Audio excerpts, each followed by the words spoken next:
So first, would you introduce yourself and talk about how you were connected, how you came to be connected to this historic event in the city? Well, my name is Charles Council. Um, I had been on the police department since 1963, and 2 years later, I became a detective, 1965, and the particular time when Dr. King came, I was assigned by the chief's office to be his escort. So I didn't have anything to do with it up until that time. I know when I got there, it seemed like there were thousands of people out in the street, and I took my position would be on the rostrum, waiting for him. So the men brought him in, and I stood beside him while he spoke, doing the crowd watching, whatever. And after he spoke, I directed him from the stage through the crowd to his car. I spoke to him briefly, and mostly what he was saying is the same thing he said on the stage. We're going to make it. If you can't fly, you run. If you can't run, you walk. If you can't walk, you crawl, but we're going to make it. And he just always strive to do the best, to be the best that you can be. Well, I tell you that after talking to him, I did decide to go and take some courses at William Paterson College. But before then, I was accepted at the FBI National Academy. So I got 18 credits from there, and I took them up to William Paterson, and they accepted me there. I continued till I got my bachelor's and my master's. But I attribute that to Dr. King, because he inspired me so, in such a way that I knew I had to go further. I couldn't go any place with the knowledge I had then, but to get further, I had to increase my knowledge by going to school. So that's what I did. That's what I did. Beautiful. So give me a snapshot of your life at that time, Mr. Council. How long had you been on the force? What were you doing at that time? And also, how long had you been in Paterson? Were your parents, from the area? No, I was born in Orange, New Jersey, and went to Virginia at 10 years old, and graduated through the high schools and came back to Jersey, but this time I came to Paterson and worked at Wright Aeronautical Division, and eventually took the test for the police department. I got on April 1st, 1963. Mayor Frank Graves appointed me. It was funny how I got on, but I saw in the paper that the previous year that the list was going to die and would be no more appointees. So because I was a non-veteran, and with 13 of us, they were non-vet. So I wrote the mayor a letter telling him some of the things I had done.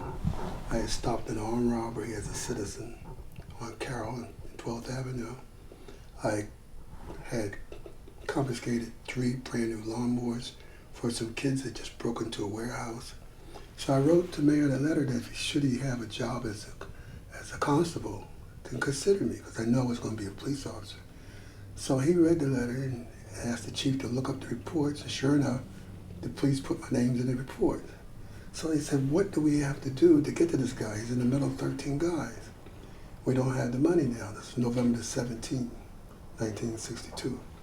So I tell you what, we'll call him in, appoint him temporarily, bring him by April 1st, and put him on.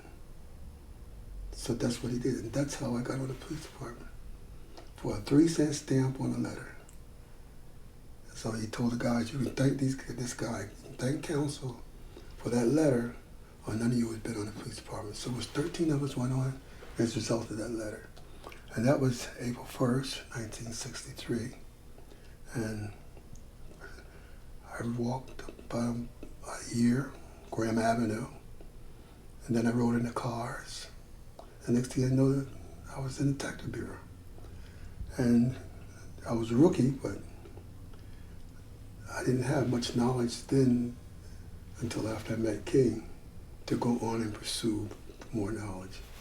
And lo and behold, in 1978, I was invited to attend the FBI Academy as one of the first minorities in the country. There was 3 of us. And I graduated from there with 18 credits, and I took them on to William Paterson and got my bachelor's and my master's. And I fault Dr. King for that, because he inspired me to go on and do better. Okay, pause. So I went as far as I could go. Okay. All right.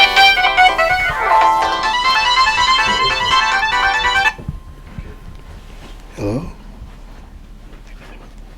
Yeah, you get ready to leave now, right? All right. Let me call you back. I'm in an important interview right now. What time you pulling out? Good idea. Good idea. Okay, I'll call you when you're on the road. Okay? All right. Bye. Is there any reflection on the picture? My son's he likes it. Really? His wife is from the islands, Mm-hmm. and so that the temperature there is pretty much close to hers. Yeah, definitely. So they like it. That's good. Mm-hmm. Yeah, that's good. I'm sure it's a lot, What's that? a more laid-back lifestyle than North Jersey. Yes, I think so. Yeah, I can imagine. Anytime. Okay.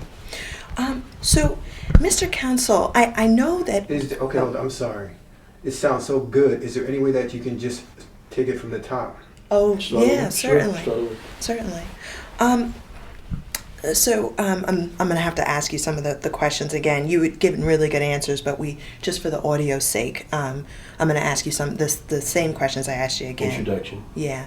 So first, can you introduce yourself and say how you came to be involved with Dr. King on the night that he had come to Paterson? Okay. My name is Charles Counsel. I was assigned to the Detective Bureau that year. I had been a detective for 2 years prior to that. And as far as I know, the chief just assigned me that night that you were going to be assigned to Dr. King for the night. And that's how I got my assignment. Chief Hanna assigned me to do that. So I went to the church and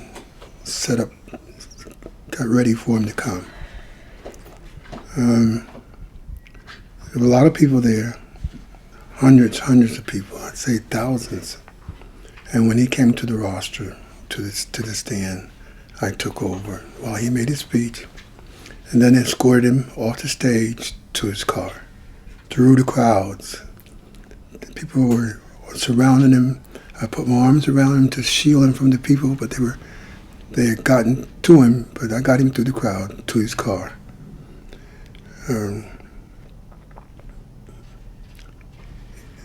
It was some night. He didn't say much, but what he did say, the crowd went wild. Pretty much the same thing. We're going to get there. Fly. If you can't fly, run.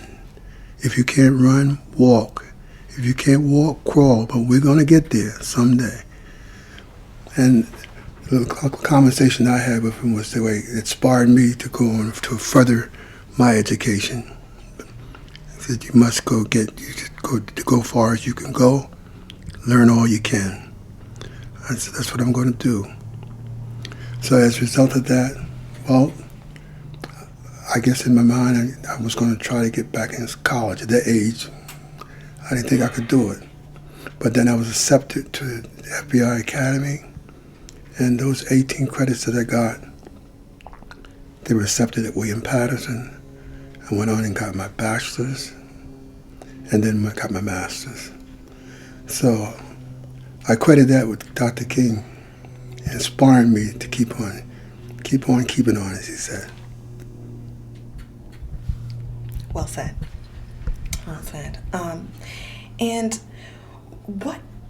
What was Paterson like at that time? I read a lot of read articles from, from the Herald News from that time period, and it seems like it was a very different place to what it was today. That I know there were riots, after Dr. King was murdered. What was Paterson like, and also what was the racial climate in the city? What was there what was it like? Well, we had several organizations that were meeting because the civil rights movement was in full bloom. But we didn't have any racial problems, not until Dr. King was assassinated. I didn't see any problems. We just had routine problems. We had a lot of bars then, and you always had problems with bars, but it wasn't no particular movement going on. There was a SC and LC, I think it was, a group, because they were supporting what Dr. King was doing in the South. And the climate was just watching the civil rights movement. Didn't seem to be anything organized or disrupted. And certainly when Dr. King came to Paterson, then the mood was just fantastic, the people that came out. Most of the people were just calm because it could have been bad had they been otherwise, that many people.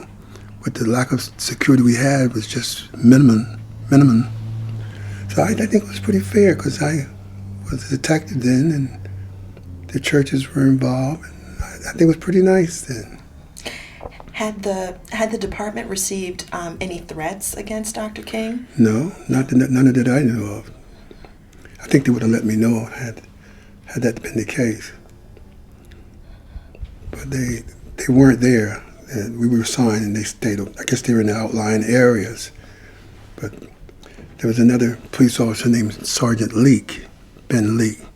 He and I both were assigned. He was on the left side of it and I'm on the right side. So the two of us had security in our hands.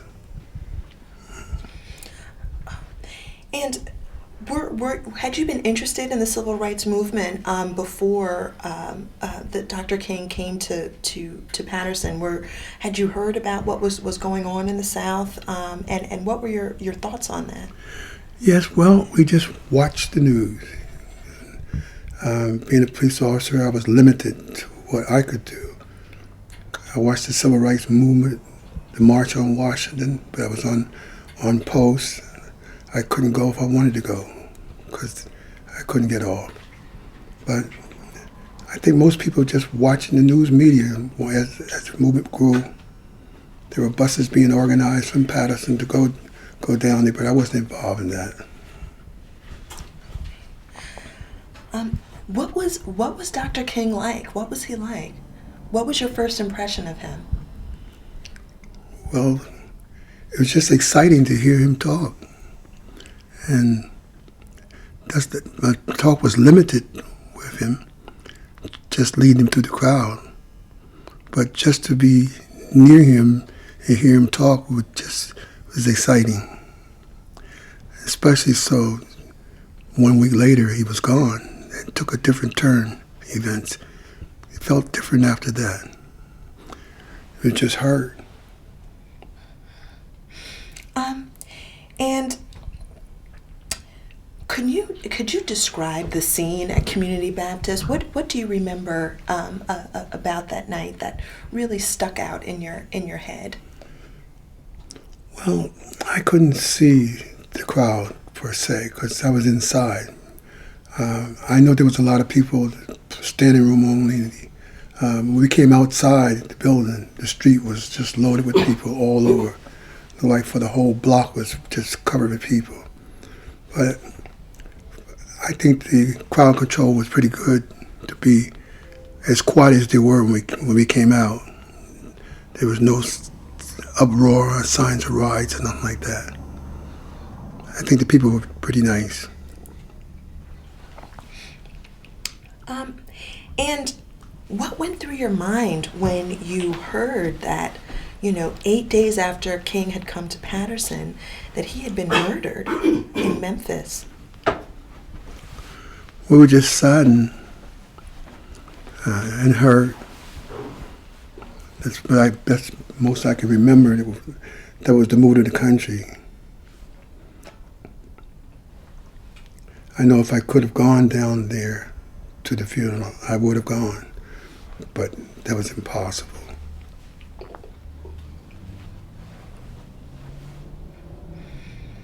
And how did the experience of meeting Dr. King, interacting with him, how did that impact your life? Well, at the time, I can only say that meeting him and just to see such a great man, such an impact on the people, I was inspired to be better at what I was doing, to be the best I could be, to help the people. Yeah. He was just a great man. I eventually went down to the King Center to see the museum they had there and the church. But it was exciting, especially to know that I had a part of it just a few days before. Yeah.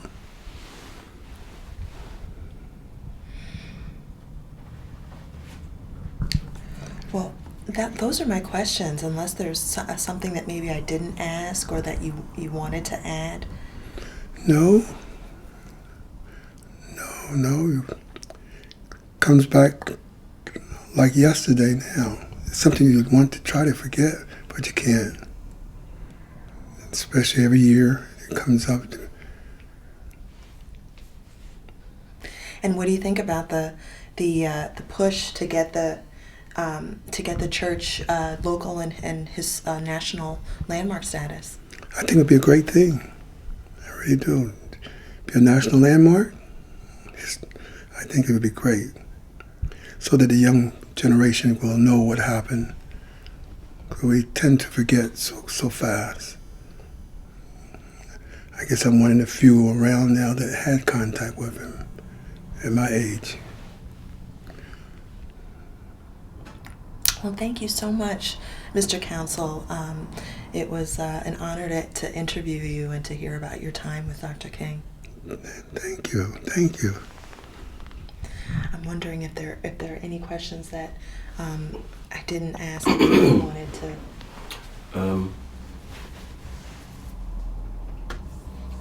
I did like what you were talking about. Because we had to start over in the beginning. But what you said about because we can fix it later. But what you said about what he inspired you to go back to school, to school. In the second part, we didn't talk about that. So if you would do that part, do that part again. She's going to ask you what impact did it have on your life, and you're going to tell her. You're going to say what you said about going to William Paterson, and then getting accepted in Quantico, and so that part we want to do again, if that's okay. Yes. Okay. So the question probably would be how he did Reverend. Okay. So, Mr. Counsel, how did Dr. King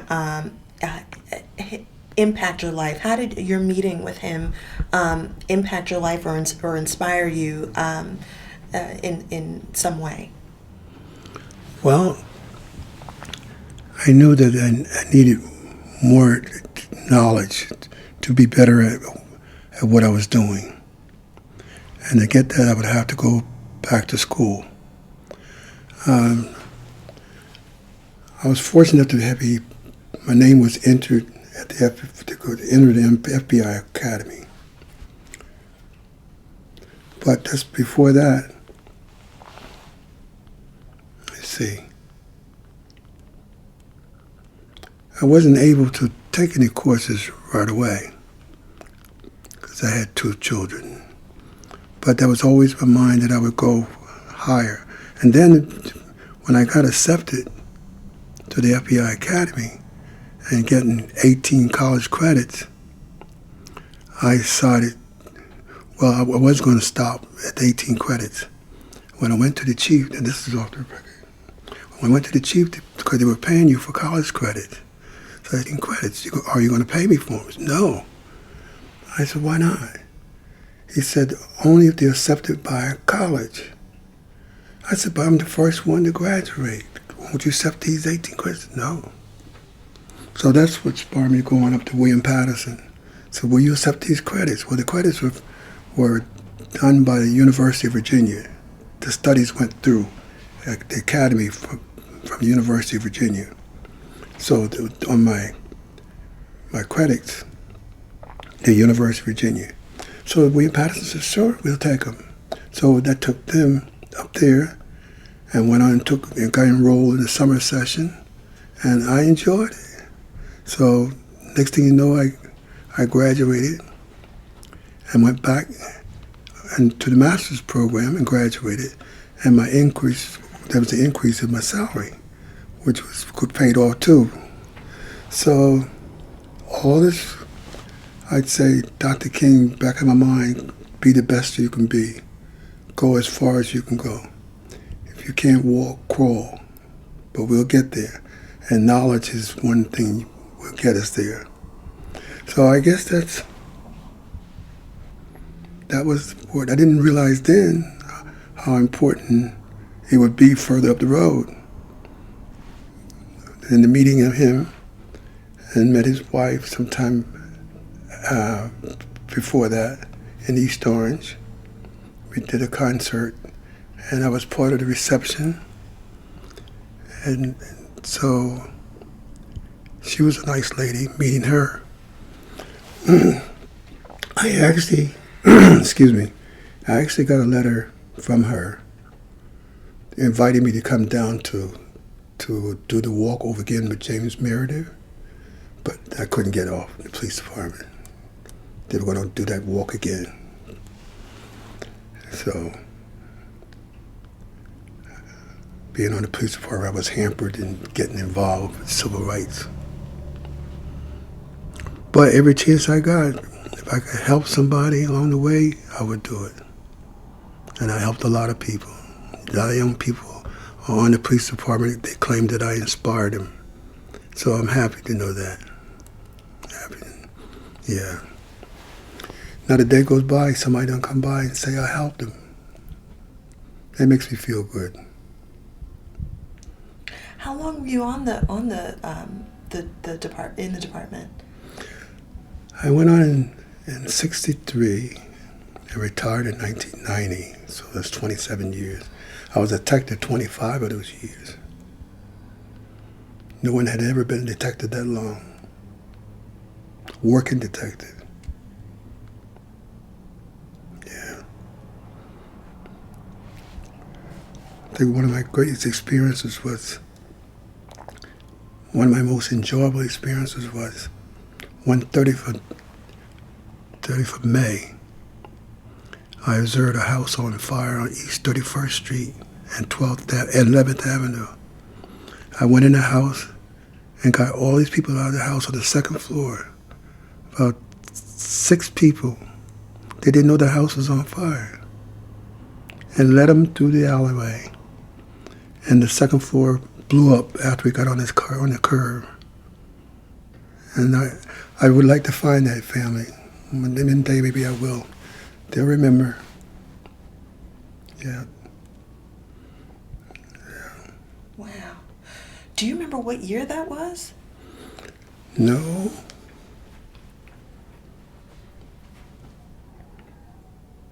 My son was about 12, 13 years old.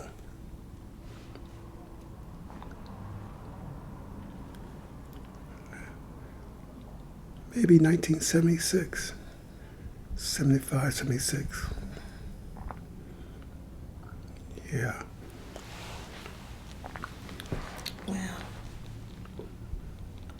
Wow. Well, thank you again for talking to us about your time and your experience with Dr. King. It was really inspiring to speak with you about that. I'm just wondering. I want to make sure I ask all the questions. I want to make sure that we get Yes. That we get everything. Okay. All right. going back to the night that King spoke, what was the crowd like? What was the mood of the people, that were in the church? What do you remember? Well, they were very jubilant. They were yelling and hollering, "Long live our king, long live our king."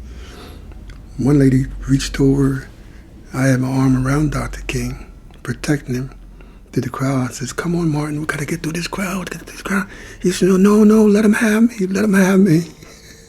And one lady reached over my shoulder and kissed him. I was afraid for him. I wanted to get him out of that crowd.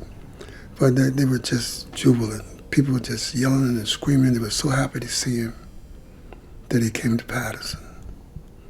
Yeah. It was some night.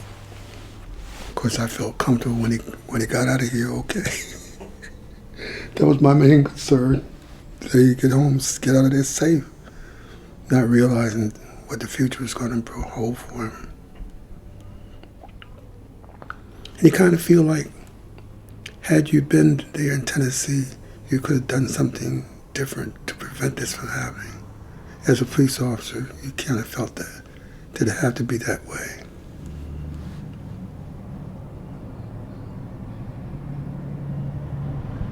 I think we would have done things different on his security.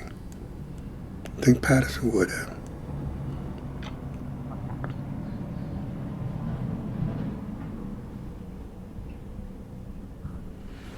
It's not easy when you think about it.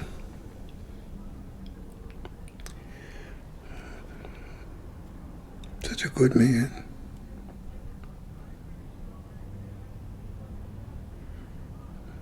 His favorite song was "If I Can Help Somebody Pass Along, Then My Living Will Not Be in Vain." I used to sing that a lot.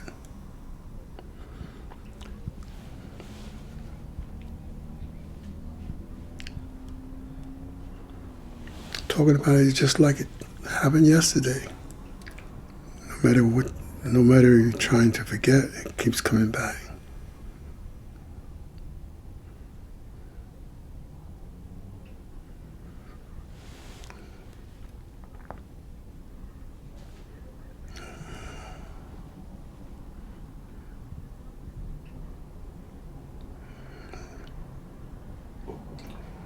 Okay.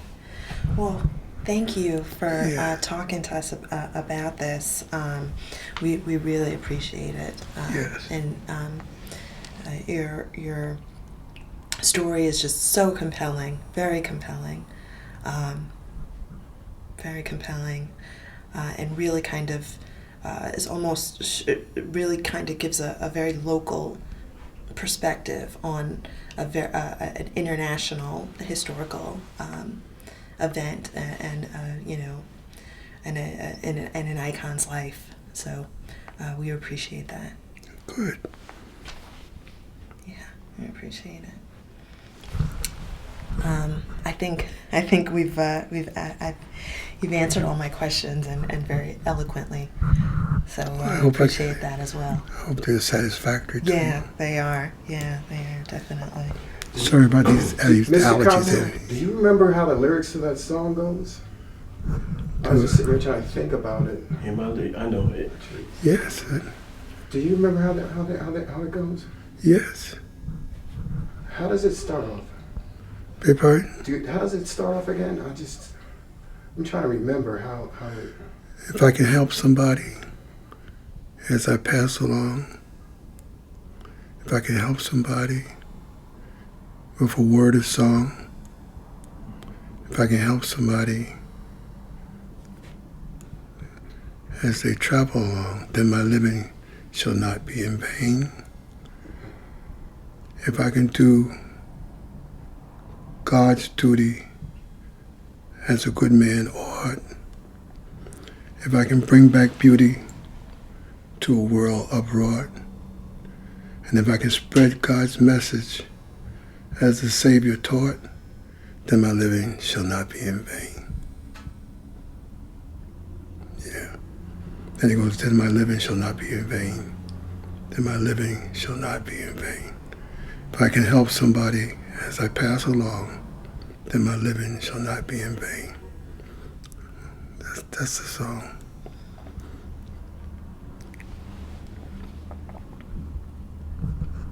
Beautiful. I've sung it many times, but I Really? just have this allergy. I can't do it now. Very inspiring song. I sang it that night before he came. Try to keep the crowd quiet. They started playing that, so I sang it that night.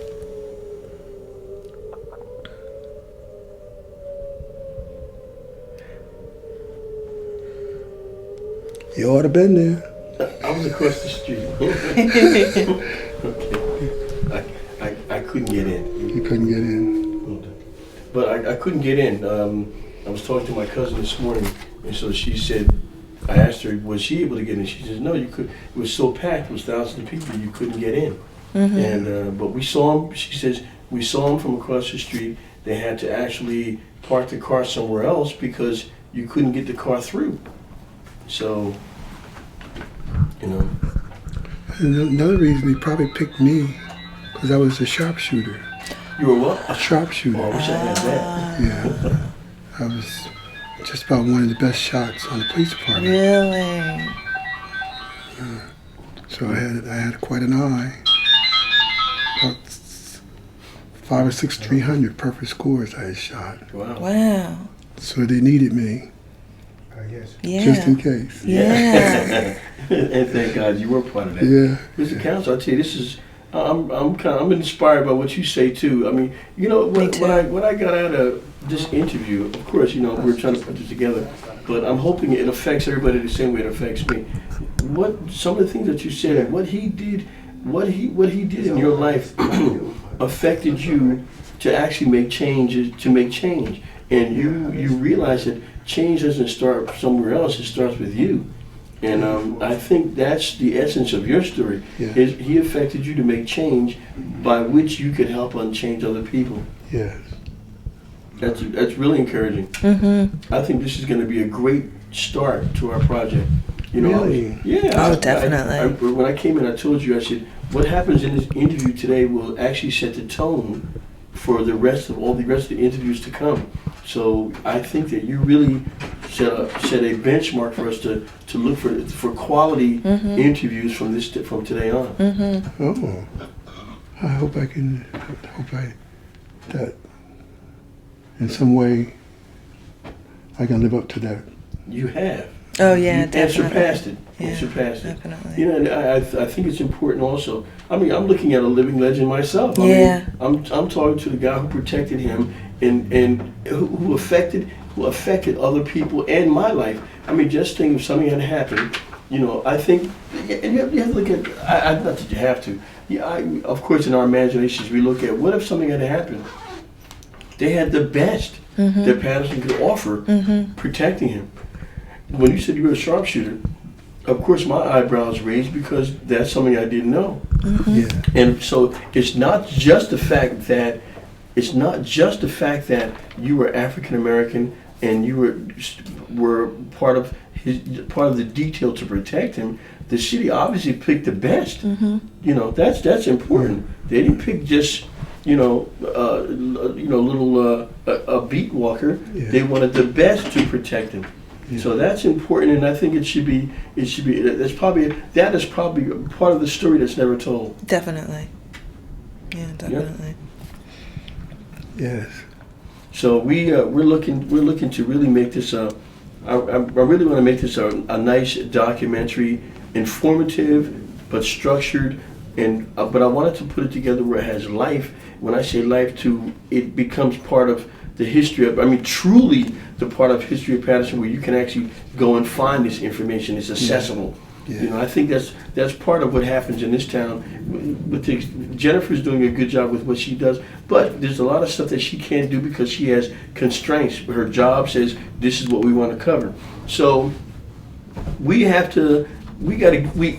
excuse the expression, we got to do it ourselves. Yeah. We have to and find a venue and find a way to make our history part of this town. you know, and what we say has meant and we have done and have meant a lot that sometimes just goes unrecognized because of the powers that be, or for the fact that people just don't think it's important, you know, and it's all very important.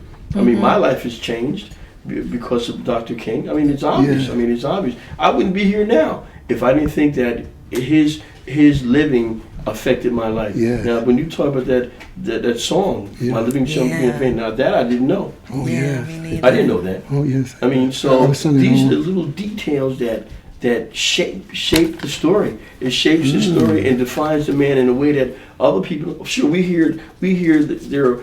I got to go past the library before I leave here and find out how many books have actually been written about him, because they would probably have a better knowledge of that, at least, you know, better.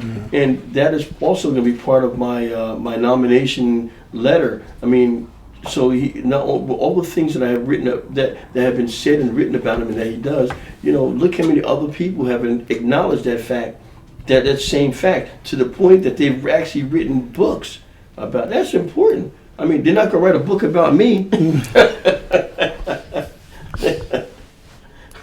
But so I do think what you've done here today is very important, and I do thank you for your time. And Yeah, me too. I wanted you to look at this. Oh. Oh, wow. He's the one that Are you on? got me involved. Are you on? Ah. Ah.